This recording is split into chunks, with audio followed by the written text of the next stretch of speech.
देखिए 2 बजे उठा के मुझे ले जाया गया था यहीं बोरिंग रोड चौराहा से। जब सिक्योरिटी करने वाला ही गद्दारी कर दे तो फिर तो कैसे कीजिएगा। यहाँ तो इंदिरा गांधी को किसने गोली मारा, बॉडीगार्ड ही थे ना, तो फिर भरोसा किस पे कीजिएगा। बिहार इंश्योरेंस देख रहे हैं आप, मैं हूं आपके साथ मिराज मलिक। देखिए अब हमारे साथ अभी दिलीप हैं। इन्होंने कल परसों उजागर किया था कि बीपीएससी का पेपर लीक हुआ है, आधा घंटा पहले कल इन्होंने इंटरव्यू दिया। उसके बाद जो है पुलिस इन्हें उठा के ले गई पूछताछ के लिए। अब इनसे जानते हैं कितने घंटे रखा और कब ले गई, किस वक्त आपको उठा के ले गई? देखिए 2 बजे उठा के मुझे जाया गया था यहीं बोरिंग रोड चौराहा से। जीबी मॉल है उसी कैंपस से। मैं उस समय एक टीवी चैनल पे लाइव था और वहाँ से निकला ऑफिस से और बाहर कैंपस से मुझे उठा के ले जाया गया। और ऑफिस के अंदर या फिर जब उठा के ले जाया गया मुझे मेरे साथ अच्छा बिहेव किया गया, लेकिन जिस तरह से उठाया गया वो मुझे अच्छा नहीं लगा। पता ही नहीं चला, हमको पता ही नहीं चला कि हमें कौन उठा रहा है, क्यों उठा रहा है। तो आपने पूछा कि आखिर आप हैं कौन? हाँ, हम पूछे कि भाई आप लोग कौन है, क्यों उठा रहे हैं। तो उन्होंने पहले बैठो, गाड़ी में बैठाया गया, उसके बाद हमें बताया गया। हो सकता है उन लोग का तरीका ही यही हो, लेकिन अगर मुझे फ़ोन करके भी बुलाया जाता ऑफिस तो मैं निश्चित रूप से चला जाता। ऐसा नहीं था कि मैं फ़ोन बंद करके कहीं भाग जाता। आपने उजागर किया, भागते थोड़ी? वही हम भागते क्यों? अगर हम भागते तो उजागर ही नहीं करते। और हम क्यों घर से पटना आ गए और सीएम को ईमेल किए। परसों हम दिन रात तक चिल्लाते रहे कि भाई जांच होनी चाहिए, जांच होनी चाहिए, और उसका असर हुआ कि एग्ज़ाम कैंसिल हुआ, जांच टीम तुरंत गठित हुई। सीएम साहब को हमने ईमेल किया। अगर हमको भागना होता तो ईमेल क्यों करते हम? भागना होता तो जाहिर सी बात है कि ईमेल क्यों करते। तो क्या क्या पूछताछ हुई आपसे, कितने घंटे चली? देखिए 2 बजे करीब यहाँ से ले जाया गया और 8:30 बजे 8:20 से 8:30 के बीच वहाँ से मुझे छोड़ दिया गया।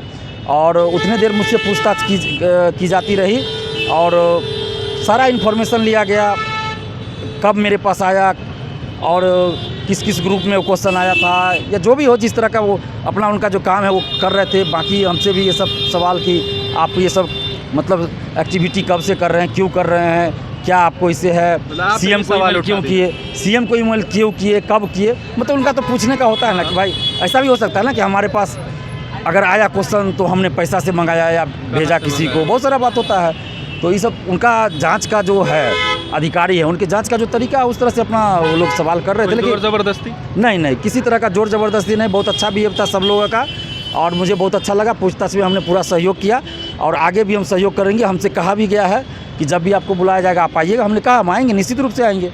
अच्छा, आखिर कमी कहाँ रह गई? मान लिया आरा से लिंक दिया जा रहा है, मगर कहीं ना कहीं जो क्वेश्चन पेपर लेकर जाते हैं, जो क्वेश्चन पेपर सेंटर तक पहुँचाते हैं, वहीं तो चूक हो सकती है या जहाँ छपता है क्वेश्चन। देखिए चूक होने के लिए कहीं से भी हो सकती है।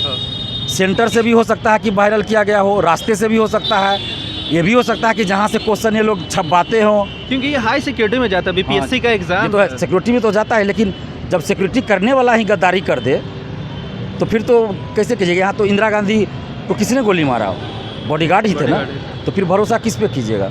तो इसलिए ये नहीं कहा जा सकता है कि सिक्योरिटी में है तो भाई ये नहीं। अगर सिक्योरिटी में जो तैनात है वही अगर ये सब काम कर देंगे तो फिर तो, लेकिन ये जांच का विषय है और बड़े स्तर पे जांच होनी चाहिए, निष्पक्ष जांच होनी चाहिए कि क्या इसमें बीपीएससी ऑफिस के कुछ लोग भी तो जिम्मेवार नहीं है या दोषी संलिप्त नहीं है, बाहर के कुछ अफसर तो संलिप्त नहीं है, या कौन संलिप्त है। तो ये पूरी जानकारी हासिल करनी पड़ेगी। और वो लोग जो आर्थिक अपराध इकाई हैं वो लगे हुए हैं। सिर्फ सरकार की तरफ से अगर कोई दबाव न दिया जाए और संसाधन पूरा मुहैया कराया जाए तो मुझे लगता है इस बात का पता चल जाएगा कि ये ओरिजिन कहाँ से हुआ, कहाँ से पेपर लीक हुआ। तो आखिर उन लोगों का क्या, उन बच्चों का क्या जिनका भविष्य बर्बाद हो गया, जिन्होंने मेहनत। देखिए उनको तो बहुत तकलीफ़ है, मुझे भी तकलीफ़ है, उनके गार्जियन अभिभावक को भी तकलीफ़ है कि इतने दूर सेंटर दिया गया। एक तो सेंटर बहुत दूर दूर दे दिया जाता है और उसके बाद आप देख रहे हैं कि आने जाने में कितनी परेशानी हो रही है।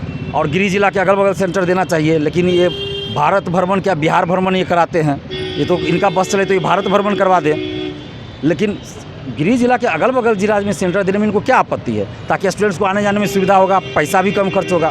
तो सरकार से हम यही मांग कर रहे हैं कि आप जितने भी परीक्षार्थी हैं उनको आप जो आर्थिक नुकसान हुआ है वो भरपाई कीजिए। कम से कम 3000 रुपया हर स्टूडेंट्स को आप दीजिए, उनके खाते में दीजिए, या बीपीएससी दे या नीतीश सरकार दे। बहुत ऐसे स्टूडेंट थे जो सूद पे भी पैसा लेके आए थे। निश्चित ब्याज पे पैसा लेके बहुत लोग आए, हम लोग खुद देखे हैं जी।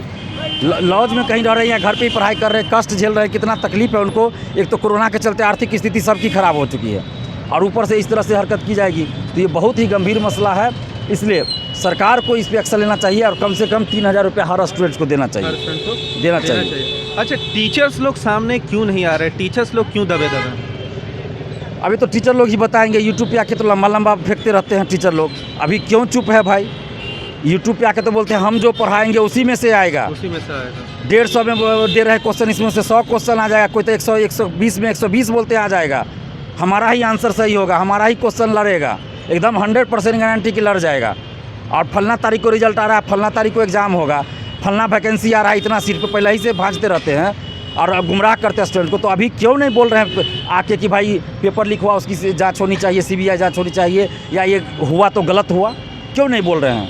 तो बोलना चाहिए। आप लोग जाके सवाल कीजिए सभी शिक्षक से जो बड़ा बड़ा होर्डिंग कोचिंग का लगा के लाखों रुपया खर्च करते हैं प्रचार पे, तो जाके उन लोगों से बात कीजिए कि क्यों नहीं छात्र हित में अभी मुद्दा उठा रहे हैं। तो क्या पूछताछ से दिलीप डर जाएंगे या फिर आगे बढ़ेंगे? नहीं, बिल्कुल हम नहीं डरेंगे, बिल्कुल नहीं डरेंगे। जहाँ भी प्रशासन या जांच टीम जो है हमसे सहयोग करने की बात कहेगी, हम सहयोग करेंगे उनका, और हम कल भी सहयोग किए, आगे भी करेंगे। छात्रों के साथ कितना खड़े हैं? छात्रों के साथ तो हम हमेशा खड़े हैं और आगे भी खड़े रहेंगे। कहीं भी छात्रों के साथ कुछ भी गलत होगा तो हम उनके लिए लड़ेंगे, उनके लिए लड़ेंगे निश्चित रूप से। तो देखिए हमारे साथ थे दिलीप, जिन्होंने पहले ही उजागर कर दिया था और नीतीश कुमार को मेल कर दिया था कि BPSC का 67वीं का जो क्वेश्चन है वो लीक हो चुका है। कल इन्हें उठा के ले जाया गया, पूछताछ हुई, फिर 6 घंटे बाद छोड़ दिया गया। इनका साफ तौर पर ये भी कहना है कि इनके साथ कोई बदसलूकी हुई नहीं, जिस तरह जो तरीक़ा होता है पूछताछ का वही तरीक़ा रहा, बट जिस तरह से उठा कर ले गए वो सही नहीं था। ये आगे भी खड़े रहेंगे छात्रों के साथ और पुलिस का भी हमेशा सहयोग करते रहेंगे। इसी तरह की खबरों के साथ हमारे साथ जुड़े रहें। तब तक के लिए आपका बहुत बहुत धन्यवाद।